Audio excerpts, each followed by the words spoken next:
Hey. Good morning. Good morning. Wanted to come before everyone, and just talk to you guys real quick about your body when it transitions um, from using sugars and going into ketosis, essentially.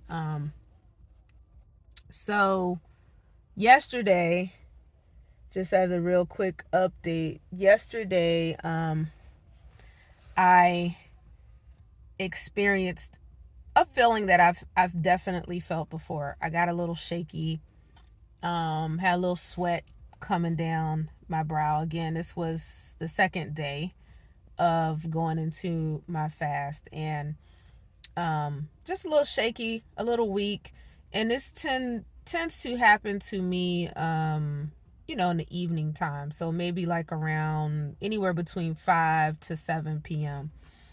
And but typically, I might do a little pink Himalayan salt, some form of a supplement, maybe some potassium, maybe some magnesium, um, drink some water, whatever with that, and then it tends to pass. But this time it did not pass.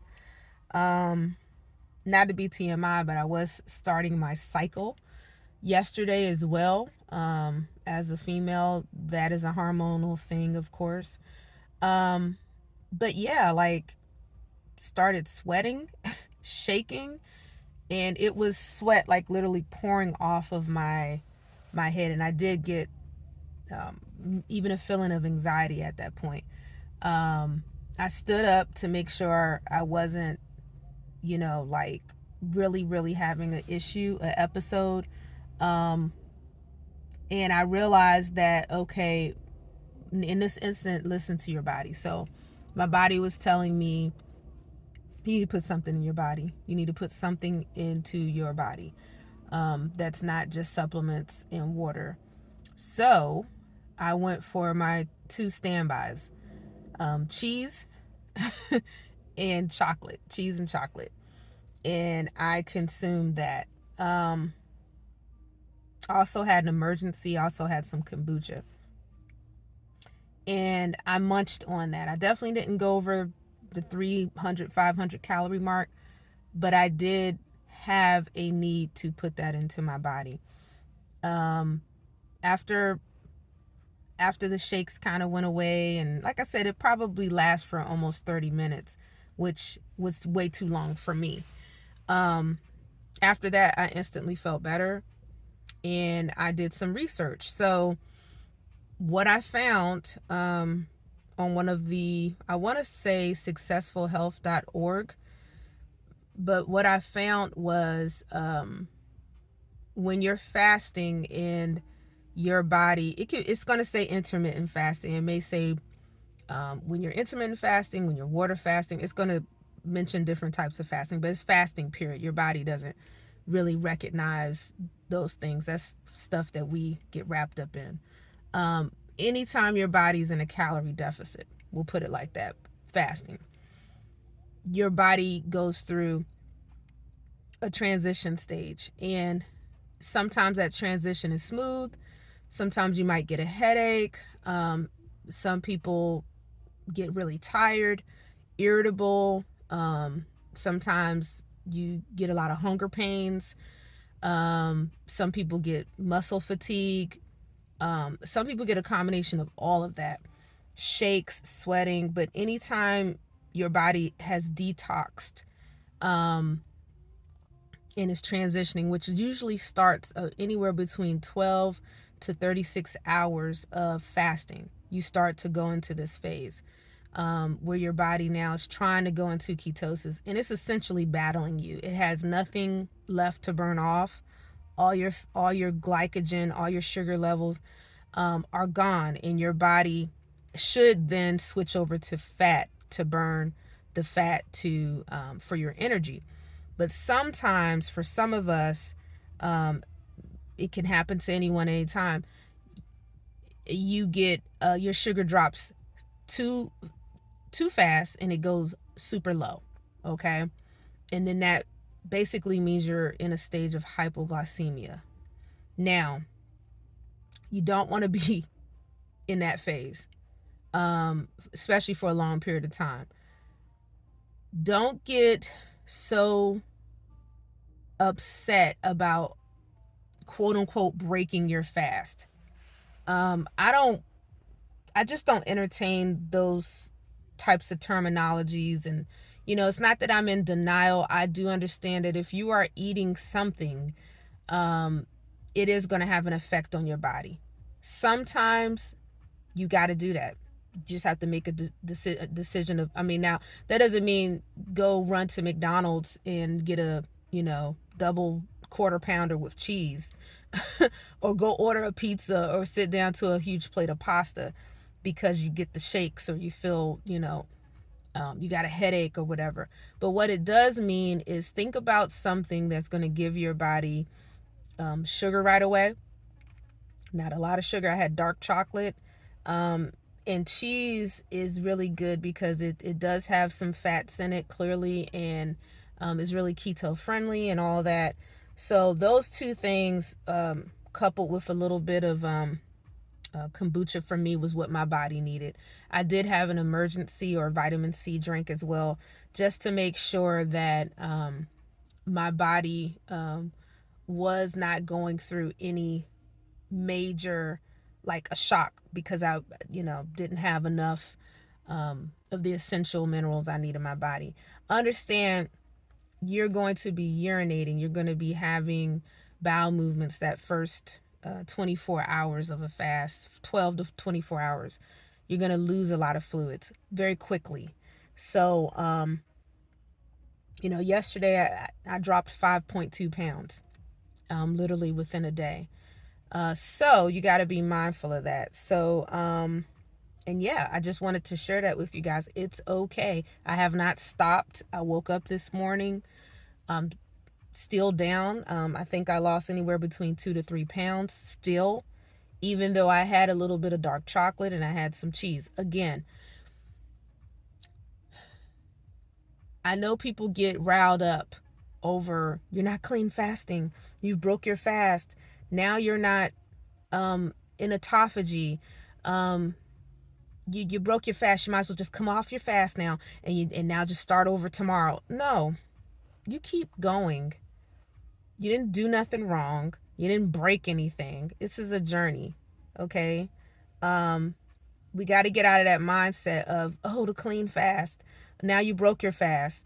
Oh, if you went over 50 calories, now you're not in autophagy. Your body is constantly renewing itself. It's constantly healing. It's constantly rejuvenating. It just does it at different levels. If I had cheese and I had chocolate yesterday, it did not stop me from losing weight. I didn't go to the gym, okay? And I'm on my second day of my cycle, and I still dropped 2 point whatever pounds in a day.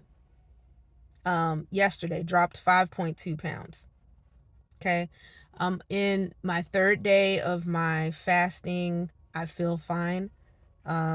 Typically, when that happens, if my sugar just, sometimes that transition, like I said, is not bad. Other times it can be bad. This one was definitely worse. One of the worst times. I did have another experience where I was really tired and I just went to sleep. I woke up and I felt a lot better. But this one, I literally broke out in a sweat. I want y'all to understand what the difference is. There was no rapid heart beating. I didn't feel faint. I did not have a skyrocket fever. My heart wasn't pounding out of, my chest. These are things that I think at that point, you might need medical assistance. And that's why I say I'm not a doctor. You have to do what's best for you. Definitely start out with blood work, and that's how I started out. I got blood work done. I got a clean bill of health before I started doing this fasting, and I listened to my body. So I take breaks. I do rolling fast. I do ADF sometimes. This is not a diet. This is a way of life. That's why I always say dirty fasting life. This is my lifestyle. I intermittent eat. I do not intermittent fast. Okay, so I am not in my goal range yet. Between 150 or 165. I am still working on that. I still have a lot of fat to get off of me, and a lot of detoxing to do. So just be mindful of that. I think today I think I'm at 186.7. I think yesterday I was at 189.8. So do the math on that. But, I'm 5'6". So technically I am, still considered to be overweight. My fat content is still high. So I have room to continue on in this process. So remember, do what's best for you. Listen to your body, do the research. This is normal. It happens when your sugar drops fast, and it drops low, and your insulin's also dropping. If you're female and you're on your cycle, that can also play into it. I had not been fasting for it was like almost 2 weeks. I had a break. My body was used to eating whatever it wanted. And, essentially my body was being a brat yesterday. So I'm sharing this with you so that you don't freak out, that you don't all of a sudden, oh, I got to stop. This is not for me. Fasting is for everybody. It's even for people that do have chronic conditions, for people who do have diabetes. It's just that you have to be monitored first, go to your doctor first, talk this out, and see what's going to be best for you. Maybe you could never go past 3 days. Maybe you could never do autophagy style fasting. Maybe intermittent fasting is what's best for you. Maybe ADF is what's best for you. Maybe prolonged fasting is what's best for you. Maybe you have to, flip it around and switch it up. But whatever it is, find out what's going to be best for you, because if you're looking at this information, if you're researching fasting, it's because you're not happy with what you're looking at. You may be overweight, you may be obese, you may be morbidly obese, and you're tired of being tired. So it's a reason why you're doing this research and finding out about fasting. Fasting is not for the faint of heart. It's for a lot of people who are just tired. They're tired of the gimmicks. They're tired of the diets. They're tired of, running to the doctor to get your stomach cut in half and having gastric bypass and all the and the like. And again, these are things that are helpful tools. But at the end of the day, what helps us to get healthy and lose weight, because fasting is a health tool. It is not a crutch. I've seen a lot of stuff on YouTube in articles being published and people posting videos saying that, fasting's the easy way out. And it's, no, it's not. It's not a crutch. It is a way of life. It's going to help you to lose weight. Your body does not know all these terminologies that we put in. Our body does not recognize an ADF. It does not it recognizes that I don't have enough calories, so now I'm going to start getting rid of your glycogen, all your sugar levels. Your insulin's going to drop. Your sugar level's going to drop. Oh, okay, I guess now we got to go into, burning off old deformed protein cells, and now we got to go into burning fat, and you'll go into burning ketosis. Today I feel fine. No dizziness, no nothing. It's early in the morning where I'm at, just under 10 a.m. Woke up, went about my day. I am fine. I feel great. I'm going to drink my water. I'm going to have my coffee, and I'm going to continue on fasting for the remainder of the week. And then I'll have a day where I will refuel, and then I will start back my fasting again so that I can maintain and reach my goal for this month, which is 175. If I get lower than that, great, but that's my goal for this month. So I just wanted to share with you guys, come before you and be very honest, open, and explain to you what it feels like to have that sugar level drop. And when it drops super fast, those are the symptoms you're going to have. You do not want to stay in that phase. You should eat something at that point. You might, if you're not used to that, don't understand why you're feeling the way you are, you're having some residual side effects, you might want to go talk to the doctor. You may have to change your fasting schedule. You might feel compelled to stop fasting. It's really up to you to make whatever decision that you need for yourself. For me, I've had that feeling before.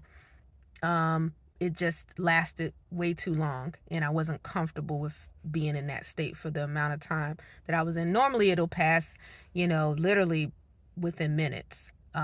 This was going on like a good 10, maybe a little 15 minutes. And I was like, whoa, whoa, whoa. This is not where I want to be. 30 minutes later, I'm still feeling it. No, no, no. You don't want to be like that. So it's okay. Eat something. It's okay. Like I said, still lost weight. So I hope this was helpful. If you have any questions, please feel free to leave a comment. And once again, continue fasting. Happy fasting. Peace and blessings to everyone. Take care.